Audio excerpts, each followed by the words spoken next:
Hello guys, ഇപ്പോഴത്തെ ട്രെൻഡിങ്ങിൽ പോയിക്കൊണ്ടിരിക്കുന്ന bun Musk ഉണ്ടാക്കിയല്ലോ. വളരെ കുറച്ച് ഇൻഗ്രീഡിയൻസ് വെച്ചിട്ട് നല്ലൊരു അടിപൊളി ക്രീം ബൺ. റൂം ടെമ്പറേച്ചറിലുള്ള ബട്ടർ എടുക്കാം, മധുരത്തിനനുസരിച്ചിട്ടുള്ള മിൽക്ക് മെയ്ഡും ഇച്ചിരി വാനില എസൻസ് ഇട്ടിട്ട് നല്ല രീതിയിലൊന്ന് ബീറ്റ് ചെയ്തെടുക്കാം. ഇതൊന്ന് തിക്കായി കിട്ടണമെന്നുണ്ടെങ്കിൽ ഇച്ചിരി നേരം ഒന്ന് ഫ്രിഡ്ജിൽ വെച്ച് സെറ്റ് ചെയ്തെടുക്കാം. ഇനി വീണ്ടും ബട്ടറിലോട്ട് നമുക്ക് ബൺ ഇട്ടിട്ട് ഒന്ന് ടോസ്റ്റ് ചെയ്തെടുക്കണം. അപ്പോഴേക്കും നമുക്ക് നല്ലൊരു പാൽ ചായ ഇതിൻ്റെ കൂടെ റെഡിയാക്കി എടുക്കാം. ഇനി ടോസ്റ്റ് ചെയ്ത് വെച്ചേക്കുന്ന ബണ്ണിലോട്ട് നല്ല രീതിയിൽ തന്നെ നമുക്ക് ക്രീം ഫിൽ ചെയ്ത് കൊടുക്കാം. അത്യാവശ്യം ഫില്ലായി കഴിഞ്ഞാൽ അതിൻ്റെ പുറം ഭാഗത്തും കൂടെ ഒന്ന് സ്പ്രെഡ് ചെയ്ത് കൊടുക്കാം.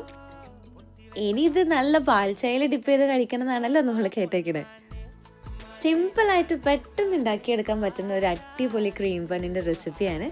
ഇതുവരെയായിട്ടും ട്രൈ ചെയ്യാത്ത ആളുകൾ ഉണ്ടെങ്കിൽ എന്തായാലും ഒന്ന് ഉണ്ടാക്കി നോക്കൂ. അപ്പോൾ അത്രയേ ഉള്ളൂ, നമ്മുടെ ബൺ മസ്ക റെഡി.